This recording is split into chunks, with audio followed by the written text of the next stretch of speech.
Actor-singer Will Smith once said Miami is the place to party in the city where the heat is on, all night on the beach till the break of dawn. 'Twas the night before Christmas, and all through the house, the only creature stirring was Dad, trying to sneak away from the family to watch some bowl games. Western Kentucky and Central Michigan kicked things off at high noon in the inaugural Popeyes Bahamas Bowl. Our final score again today, 70 for Mississippi State, 69 for Tennessee. You could wrap this one in maroon and white.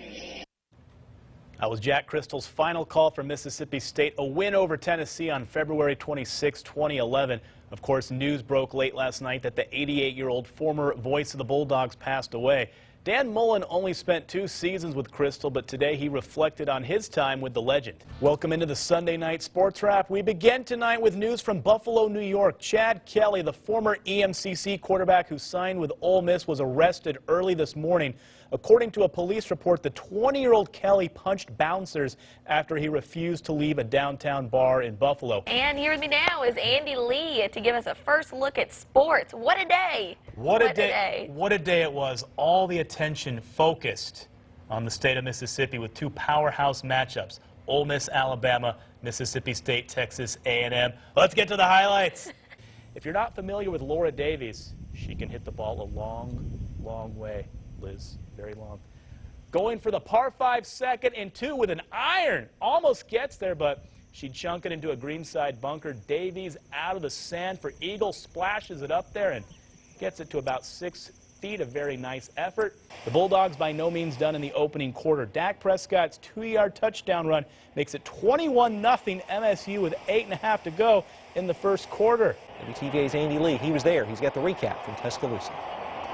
Thanks, Jim. The final score could have been a lot worse than the 25-20 final. The defense held tough, but red zone miscues and turnovers did the Bulldogs in. The man known as the bowling ball will be bowling for the last time, talking about MSU junior running back Josh Robinson. He declared on his Instagram feed that he will declare for the NFL draft. Now, Ole Miss got a little bit of a break in the lengthy rain delay in that Washington had to burn their closer, Troy Rawlings. And let me tell you, Rawlings is an entertaining character. He's got a little bit of Mark the Bird Fidrich in him, if you get that old baseball reference. He's a little nutty, animated. He hops over the third baseline. He throws dirt. He does it all, but he's out of the game. That's the important thing for Ole Miss. This is serious. Too late to enter the Elvis contest? This just happened. Hey, Mama. How we doing tonight, Mama? There you go. I'm all shook up, baby. Last night, the Grizzlies were looking to start 2-0 in Indiana. Those aren't Groucho glasses. It's my real face. It's hard to believe, but my favorite show, Seinfeld, just turned 25. What's the deal with that? To celebrate the occasion, last night, the Brooklyn Cyclones held Seinfeld night. Players warmed up in puffy shirts. No joke. They were wearing puffy shirts. Postal workers threw out the first pitch. Hello, Newman. WTVA chief meteorologist Matt Lobhan firing the starting gun for this year's race. Or so he thought. Nyuk! You got to get a new pistol here. Having a little trouble, but here's take 2. Matt's a consummate professional, and they're off. I was shocked at all these people coming in to help us out. Rogers Drive resident Harold Livingston isn't talking about just anybody. He's talking about Rick Ray and the MSU basketball team. The Dogs spent their afternoon in Tupelo cleaning up one of the many neighborhoods affected by Monday's tornado. I come over here every day if I have to. Like, it's tragic. Stuff like this just get to me.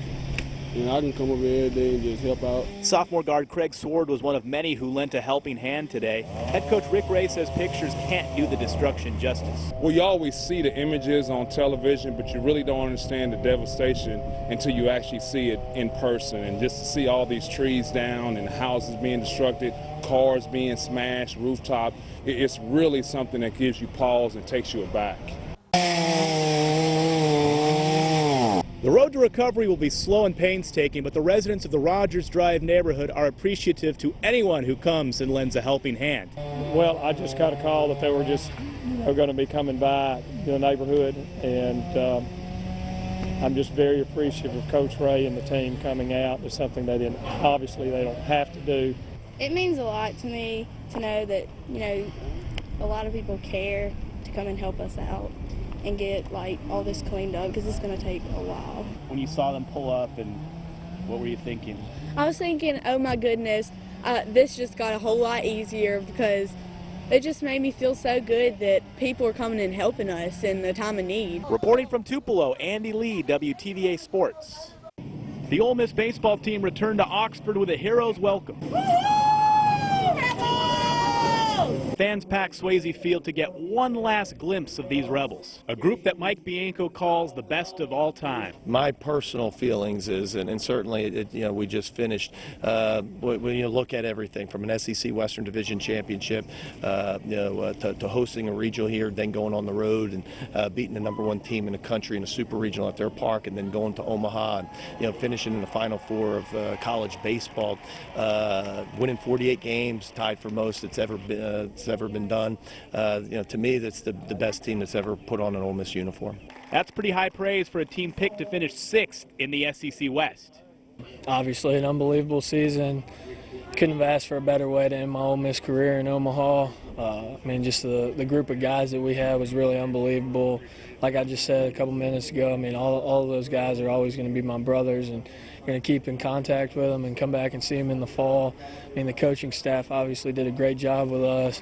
They worked their tails off just like we did from the time we stepped foot on campus in the summer, and just very, very blessed to finish up my career like that. Who could ever forget Will Allen?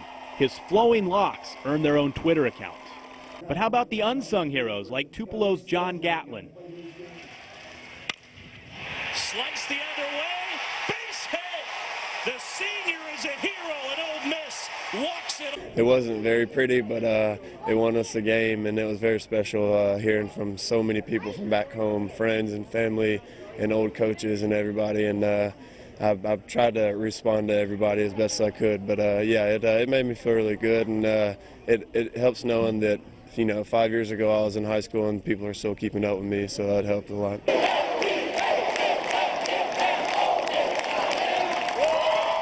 No, they didn't get to dogpile in Omaha, but this baseball team carved a special place in Ole Miss history.